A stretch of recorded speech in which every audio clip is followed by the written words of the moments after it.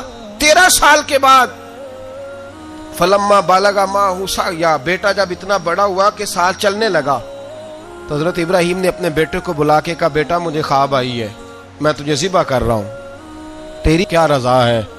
تو حضرت اسماعیل کہنے لگے یا ابت افعل ما تؤمر، ابا جی اللہ جیسے حکم دیتا ہے میرے ساتھ ویسے ہی کریں، جیسے اللہ حکم دیتا ہے ویسے ہی، بولیے، ویسے ہی کریں. حضرت ہاجرہ کو کہا کہ ایک دوست نے دعوت کی ہے تو وہاں جا رہے ہیں. بی بی مطمئن ہے، تفصیلات کی ضرورت نہیں، ختم بات، اعتبار ہے، مطمئن ہو گئی. شیطان پیچھے سے آیا اماں کے پاس. ذرا تھوڑی دیر کے لیے تصور جمائیے، یہاں تو پڑوسن آ کے کوئی بات بتا دیتی ہے خاوند کے بارے میں تو کئی مہینے جھگڑا جاری رہتا ہے، پڑوسن محلے دار. شیطان نے آ کے بتایا لفظ کیا ہے؟ کہا حاجرہ تمہیں پتا ہے کہاں جا رہے ہیں؟ کہا دوست کی دعوت میں. تو کہنے لگے دوست کون ہے؟ رب کریم. اور ابراہیم کا خیال ہے کہ اس رب نے مجھے حکم دیا ہے کہ میں ذبح کروں. تو حضرت ہاجرہ کہنے لگی کبھی باپ بھی بیٹا ذبح کرتے ہیں؟ شیطان کہنے لگا ان کا خیال ہے کہ ان کے رب نے حکم دیا ہے. تو جناب ہاجرہ فرمانے لگی اگر رب نے حکم دیا تو پھر تو مجھے شیطان لگتا ہے. تو مجھے شیطان لگتا ہے. کہا کیا مطلب؟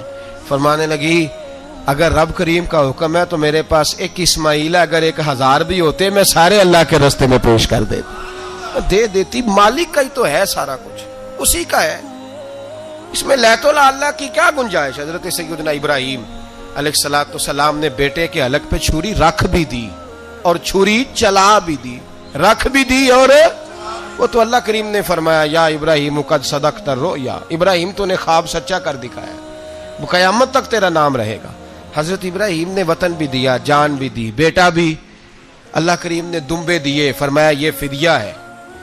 اب یہ قربانی قیامت تک حضرت ابراہیم کے طریقے کے مطابق جاری ہے. حضرت ابراہیم بہت بڑے مہمان نواز تھے، بہت بڑے. آپ جب مصر میں قیام تھا تو بڑے بڑے لمبے چوڑے لنگر پکتے تھے، لوگ آیا جایا کرتے تھے، بڑا تفصیل کے ساتھ کھانا ہوتا تھا. مہمان نوازی آپ کی خاص صفت مبارکہ ہے. ہمارے ہاں بھی مہمان نوازی ہوتی ہے امیروں کی، بلکہ اب تو مہمان نوازی اس طرح کی ہے کہ کل تیری میرے پاس دعوت ہے اور پرسوں میری تیرے پاس ہے. وہی امیروں میں وہ چکر رہتا ہے، پارٹیاں دوست ایک دوسرے کو ڈالتے ہیں، تیری طرف پارٹی تیری طرف. اور اسی انداز میں اب یہ عید آئے گی نا، ٹکا پارٹیاں ہوں گی جگہ جگہ. اور لوگ سوال پوچھنے لگے ابھی سے، کہتے ہیں قربانی کا کتنا گوشت گھر رکھنا جائز ہے؟ قربانی کا کتنا گوشت گھر رکھنا جائز ہے؟ سارا ہی جی.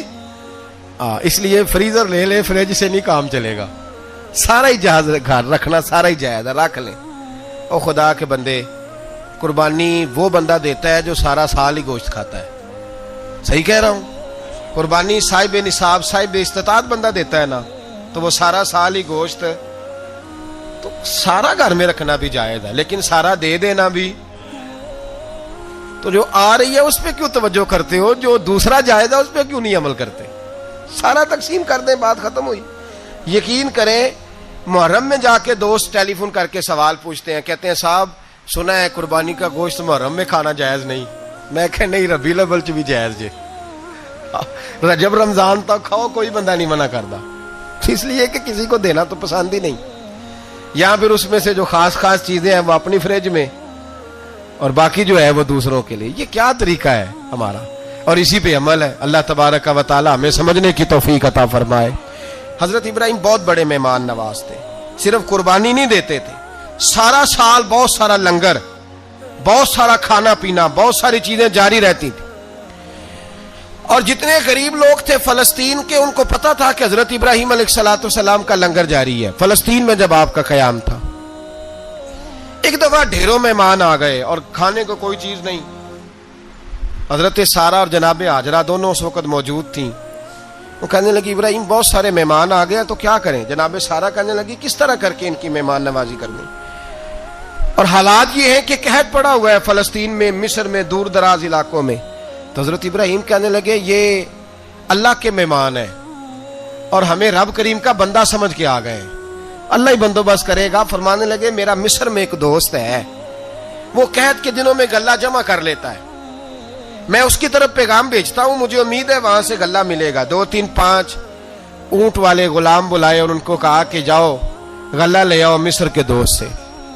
وہ لوگ کہتے ہیں ہم غلہ لینے گئے. وہاں جب پہنچے تو حضرت ابراہیم خلیل اللہ علیہ السلام کا پیغام دیا تو آپ کا وہ دوست کہنے لگا غلہ تو بے شمار تھا، مجھے خبر نہیں تھی کہ حضرت ابراہیم کا پیغام آئے گا، تو میں تو سارا تقسیم کر چکا ہوں. لوگ لے گئے، اب تو کوئی شے نہیں. اب وہ خالی آ گئے 5 کے 5 اونٹ. جب خالی آئے تو حضرت ابراہیم کی حویلی کی دیواریں چھوٹی چھوٹی تھیں. ان غلاموں میں سے، خادموں میں سے، آپ کے ان چاہنے والوں میں سے ایک کہنے لگا یار وہ غریب تو انتظار کر رہے ہوں گے کہ غلہ لینے گئے ہیں، ہمیں روٹی ملے گی. چھوٹی چھوٹی دیواریں ہیں، وہ جب دیکھیں گے نا خالی آ گئے تو انہیں تکلیف ہوگی. اس طرح کرو بوریوں میں ریت بھر لیتے ہیں، ریت بھر کے لے جاتے ہیں، بعد میں اندر رکھ کے انہیں سمجھا بہلا لیں گے یا حضرت ابراہیم کو بتائیں گے، وہ خود ہی ان لوگوں کی دل جوئی فرمائیں گے. اب غلہ کی جگہ ریت بھر کے اونٹوں پہ رکھ کے لائی گئی. لا کے بوریاں جب رکھ دی گئیں، حضرت ابراہیم علیہ السلام دوپہر کے وقت آرام فرما رہے تھے. بی بی سارہ اٹھی، کہتی ہیں جب میں نے دیکھا نا کہ بوریاں پہنچ گئی ہیں تو گئی، غلام کو ساتھ لیا اور اس کو جب کھولا نا تو تو کہتی اتنی حسین گندم میں نے پہلے کبھی دیکھی نہیں تھی، اتنا پیارا دانا میں نے کبھی ملاحظہ ہی نہیں کیا تھا۔ فرماتی ہیں جب اس کو پیس کر چکی میں روٹیاں پکائیں تو خوشبو دور دور تک پھیل گئی، اعلیٰ غذا بنی، بڑے بڑے کھانے بیویوں نے مل کے پکائے، چن دیے گئے۔ حضرت ابراہیم اٹھے تو لوگ کھانا کھا رہے، سجدہ شکر ادا کیا، اور جب سجدے میں گئے تو وحی آنے لگی، پھر رونے لگے۔ جب پلٹ کر باہر تشریف لائے تو جناب سارا کہنے لگی ابراہیم تمہارا مصری یار بڑا اچھا ہے، اس نے اتنی اعلیٰ گندم بھیجی ہے کہ اتنی تو میں نے پیاری گندم کبھی دیکھی نہیں۔ جناب ابراہیم مسکرائے، فرمانے لگی سارا یہ مصری یار نے نہیں بھیجی، یہ میرے عرشی یار نے بھیجی ہے، یہ میرے عرشی یار نے بھیجی ہے۔ بھائی مہمان نوازی مزاج تھا، ہاتھ لٹا دینا مزاج تھا، دوسروں کی اشکشوئی مزاج تھا۔ حضرت ابراہیم علیہ السلام کا طریقہ ہے قربانی، حضور نے ان کا طریقہ بیان کیا۔ اگر سال کے بعد قربانی دینا ان کا طریقہ ہے تو سارا سال غریبوں کو روٹی دینا بھی حضرت ابراہیم کا طریقہ ہے، سارا سال غریب کی نوکری کرنا یہ بھی حضرت ابراہیم کا طریقہ ہے، بھوکے کو کھانا کھلانا یہ بھی۔ میرے مصطفیٰ کریم سید عالم صلی اللہ علیہ وسلم سے صحابہ نے پوچھا حضور بہترین مسلمان کون ہے؟ بہترین مسلمان؟ تو حضور نے فرمایا جو سلام لینے میں پہل کرے اور غریب کو روٹی کھلانے میں سب سے اچھا ہو، وہ بہترین مسلمان ہے، زبردست مسلمان۔ ہمارے ہاں دعوتیں ہوتی ہیں تو امیروں کی، افطاریاں تو امیروں کی، اور میرے مصطفیٰ کریم علیہ السلام نے فرمایا بدترین دعوت ہے جس میں امیر بلائے جائے غریب نہ بلائے جائے، وہ بدترین دعوت حضرت ابراہیم کا طریقہ رہا، ساری زندگی مہمان نوازی۔ اور دوسرا ان کا مزاج تھا، اللہ سے پیار ہو گیا تھا نا، جب رب کریم سے محبت ہوتی ہے نا اور محبت کا احساس ہوتا ہے دل میں، پھر سجدے لمبے ہوتے ہیں۔ عام آدمی تو نماز بھی نہیں پڑھ سکتا، اسے خدا سے محبت ہوتی ہے وہ تہجد بھی نہیں چھوڑ سکتا۔ وہ یہ محبت کی بات ہے نا، جس کو پیار ہوتا ہے اس کی تہجد بھی ہے، اس کی اشراق بھی ہے، چاشت بھی ہے، اس کے عمرے بھی ہیں، اس کے حج بھی ہیں، اس کے بار بار کعبۃ اللہ کے دیدار بھی ہیں۔ یہ محبت الہی ہے، جوش مارتی ہے۔ ان لوگ سجدہ کرتے ہیں تو اٹھتے ہی نہیں، اللہ کے بندوں سے پیار کرتے ہیں اللہ کی۔ حضرت ابراہیم کو رب کریم سے اتنی محبت تھی، اتنا پیار تھا کہ وہ آپ کی زندگی کے ہر پہلو سے چھلکتا تھا۔ ایک وقت ایسا آیا کہ اللہ تعالیٰ نے حضرت ابراہیم کو بہت زیادہ مال عطا فرمایا، اتنے اونٹ گنے نہیں جاتے، گائیں اتنی زیادہ کہ شمار نہیں ہوتی، بکرے بکریاں اتنی زیادہ کہ شمار، بہت زیادہ مال اللہ نے عطا فرمایا۔ اور ابھی کچھ عرصہ پہلے آپ پیچھے جائیں نا تو جو لفظ مال تھا وہ روپے پہ تو بولا ہی نہیں جاتا تھا، وہ جانوروں پہ بولا جاتا تھا۔ بہت زیادہ مال اللہ نے دیا، بکریاں، گائیں، اونٹ، بیل، بڑا کچھ۔ تو رب کریم نے فرشتوں سے فرمایا کہ واتخذ اللہ ابراہیم خلیلا، ابراہیم میرا دوست ہے۔ تو فرشتے کہنے لگے یا اللہ جسے اتنا کچھ دیا جائے اس نے دوست تو بننا ہی ہوتا ہے، تو نوازا ہی بڑا ہے، اتنا مال، اتنے کھیت کھلیان، اتنا کچھ۔ اللہ کریم نے فرمایا جاؤ آزمائش کر لو، امتحان لے لو۔ فرشتہ امتحان لینے پہنچ گیا۔ حضرت ابراہیم کے جانور چر رہے ہیں چراگاہ میں، حضرت ابراہیم بھی ہیں، غلام بھی ہیں، بہت بڑا ریوڑ ہے، آپ تشریف فرمائیں۔ ایک فرشتہ آیا تو کھیت میں چھپ کے بیٹھ گیا اور بلند آواز سے کہنے لگا سبحان اللہ والحمد للہ ولا الہ الا اللہ واللہ۔ یہ تسبیح بڑی پسند ہے، محبوب نے ان کی فضیلت بیان کی۔ اب وہ حضرت سیدنا ابراہیم علیہ السلام کھڑے تھے تو وہ کھیت میں بیٹھ کے تسبیح پڑھنے لگا سبحان اللہ والحمد للہ ولا الہ الا اللہ۔ حضرت ابراہیم کہنے لگے یہ میرے رب کا نام کون لے رہا ہے، بڑی اس کی میٹھی آواز ہے، بڑی، کون ہے؟ ڈھونڈنے لگے، گھومتے گھومتے اس کے پاس چلے گئے، فرشتہ انسانی شکل میں، تو میرے رب کا ذکر کر رہا تھا؟ اس نے کہا میں ہی کر رہا تھا۔ فرمانے لگے یار ایک دفعہ پھر نہیں کرتا؟ تو کہنے لگا ابراہیم پہلے تو میں اپنی مرضی سے کر رہا تھا، تو کہتا ہے تو پیسے لگیں گے، پیسے ہیں تو کر دیتا ہوں۔ حضرت ابراہیم کہنے لگے بول تو کیا لے گا، میرے اللہ کا ذکر سنانے کا کیا لے گا؟ کہنے لگا جتنی بکریاں آپ چرا رہے ہیں ساری دے دے تو میں اللہ کا ذکر سنا دیتا ہوں۔ اور آپ نے فرمایا بس جا تیری ساری ہوئی، میرے رب کا ذکر سنا۔ اور پھر شروع ہو گیا سبحان اللہ الحمد للہ ولا الہ الا اللہ واللہ اکبر۔ حضرت ابراہیم علیہ السلام کیف میں، یار پھر ذرا سنا، نا علما وچ پھسا سانو، تو یار دی گل سنا سانو، ذرا دوبارہ سنا۔ پھر سنایا، ایک دفعہ پھر کہا، فرشتہ کہنے لگا بس جی آپ کے پیسے پورے ہو گئے۔ حضرت ابراہیم کہنے لگے چل ایک دفعہ اور سنا.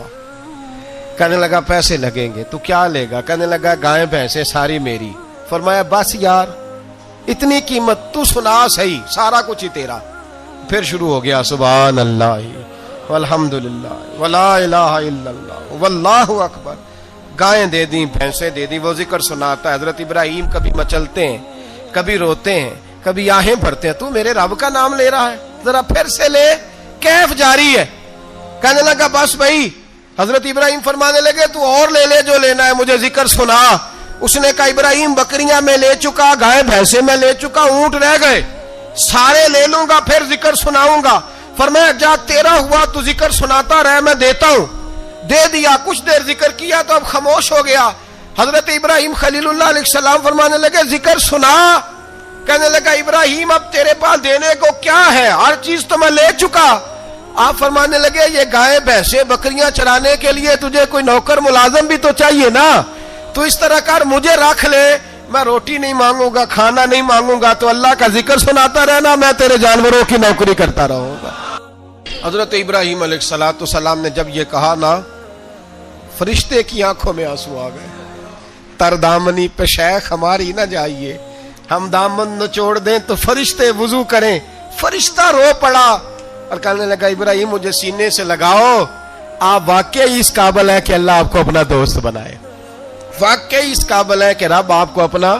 حضرت ابراہیم علیہ السلام کا خدا سے محبت کرنے کا نرالا انداز. اور میرے بھائی یہی محبت انہیں میرے مصطفیٰ سے بھی تھی.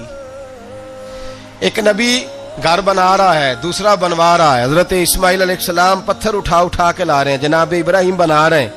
جب خانہ کعبہ بن گیا تو کہنے لگے ربنا وابعث فیہم رسولا، اے اللہ اب اسے بسانے کے لیے اپنا آخری رسول بھی عطا فرما. نبی پاک فرماتے ہیں میں دعا ہوں حضرت ابراہیم کی. یہ قربانی حضرت ابراہیم کا طریقہ ہے. حضور نے اگرچہ نبی پاک کی اپنی سنت تھی، یہ بھی کہہ سکتے تھے سنتی و سنت ابیکم ابراہیم، میری سنت ہے اور تمہارے باپ ابراہیم کی سنت ہے. یہ نہیں فرمایا. جب صحابہ نے کہا قربانی کیا ہے، فرمایا سنت ابیکم ابراہیم، یہ تمہارے باپ ابراہیم کی سنت ہے.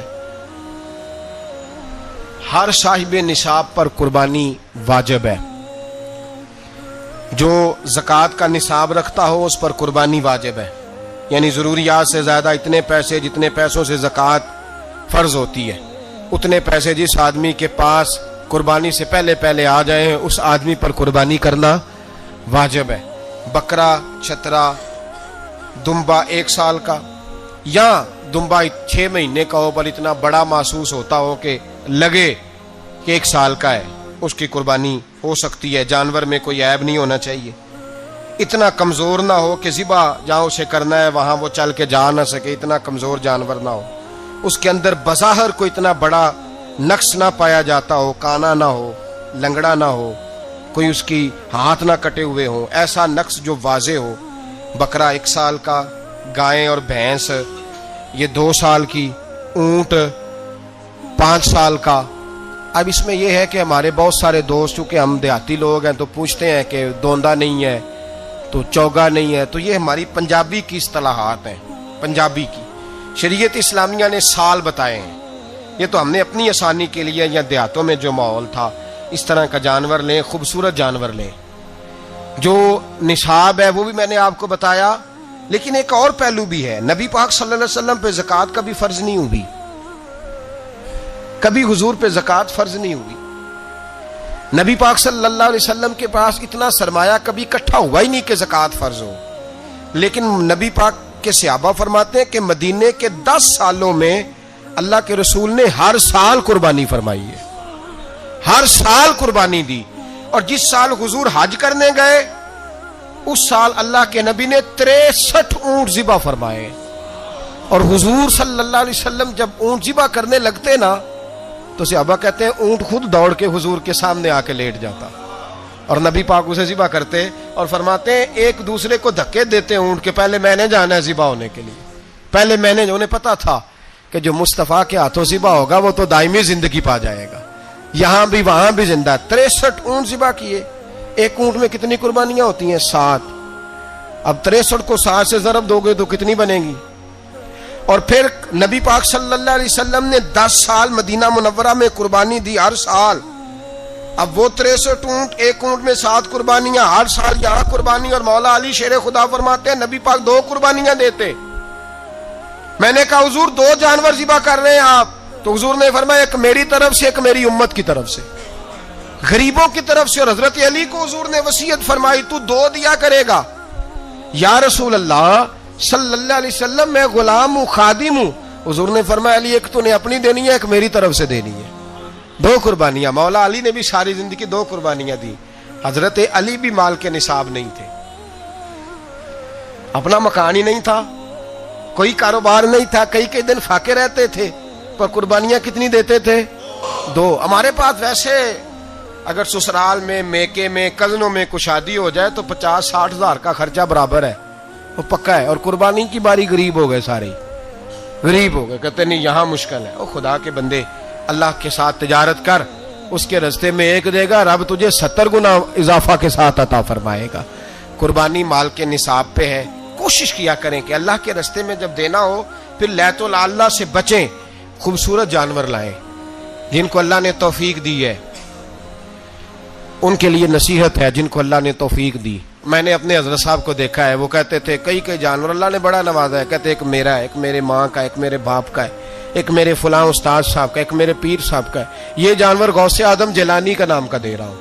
اور پھر ایک بڑا خوبصورت جانور بندھا ہوتا اور حضرت خود ان کو چارہ ڈال رہے ہوتے، تو حضور یہ کیا ہے؟ فرمانے لگے یہ میں رسول اللہ کے نام پہ قربان کروں گا، یہ نبی پاک کے نام پر قربان کیا جائے گا۔ جن کو اللہ نے حیثیت دی ہے وہ کوشش کریں اپنے محبوب کی طرف سے بھی قربانی کریں، نبی پاک کے نام کی قربانی دے، خوبصورت سا جانور پیارا، پھر اس کی خدمت ہو، پھر اس کی قربانی دی جائے اور نبی پاک کے نام پر قربانی دی جائے۔ حضور نے خود وصیت فرمائی حضرت ابو بکر صدیق کو، قربانی بڑا حسین عمل ہے۔ اور میرے نبی پاک صلی اللہ علیہ وسلم نے ناراضگی بھی فرمائی، ذرا خوگر حمد سے تھوڑا سا گلا بھی سن لے۔ میرے حبیب نے فرمایا جو طاقت کے باوجود قربانی نہ کرے وہ ہماری عیدگاہ میں عید کی نماز پڑھنے نہ آئے، وہ نہ آئے۔ اور یا رسول اللہ جو کرے گا، فرمایا قربانی کے جانور کا خون کا قطرہ بعد میں زمین پہ گرے گا، اللہ اس کے سارے گناہ پہلے معاف فرما دے گا، اللہ اس کے سارے گناہوں کو بخشے گا۔ قربانی کریں، خوبصورت انداز میں کریں، اللہ کی رضا کے لیے۔ بزرگوں نے لکھا ہے 3 حصے کرو گوشت کے، ایک گھر میں رکھو، ایک رشتہ داروں میں بانٹو، پڑوسیوں میں بانٹو، اور تیسرا فقط غریبوں کو دو۔ لیکن میں اکثر یہ سوچتا ہوں کہ ہمارے ہاں قربانی کرتا ہی وہ ہے جن کے گھر میں ہر جمعرات کو چھوٹا گوشت پکتا ہے، اور جن کے گھر میں ہفتے میں 3 دفعہ مرغی کا گوشت پکتا ہے، وہی تو قربانی دینے کے قابل ہوتے ہیں۔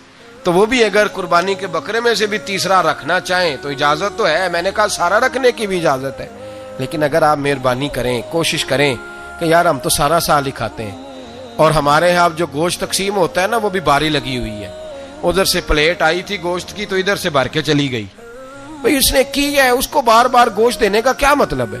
آپ یہ دیکھیں عزیزوں میں، رشتہ داروں میں، اور میں اگر تھوڑا سا آپ کی توجہ کرانے میں کامیاب ہو جاؤں تو سفید پوش لوگوں کو دیکھیں، کچھ سفید پوش ہیں، سفید پوش جن کے اوپر قرضے ہیں، بیماریوں نے جکڑ لیا ہے، گھر میں بڑے بڑے سخت مریض آ گئے ہیں، سفید پوش پہلے دیا کرتے تھے۔ آپ ان سے پوچھتے ہیں صاحب قربانی، تو بات کو ٹالتے ہیں، وہ کہتے ہیں سوچ رہا ہوں کوئی حصہ ڈال جائے، پردہ پوشی کرتے ہیں، کہتے ہیں کہیں حصہ رکھا ہوا ہے، پردہ پوش۔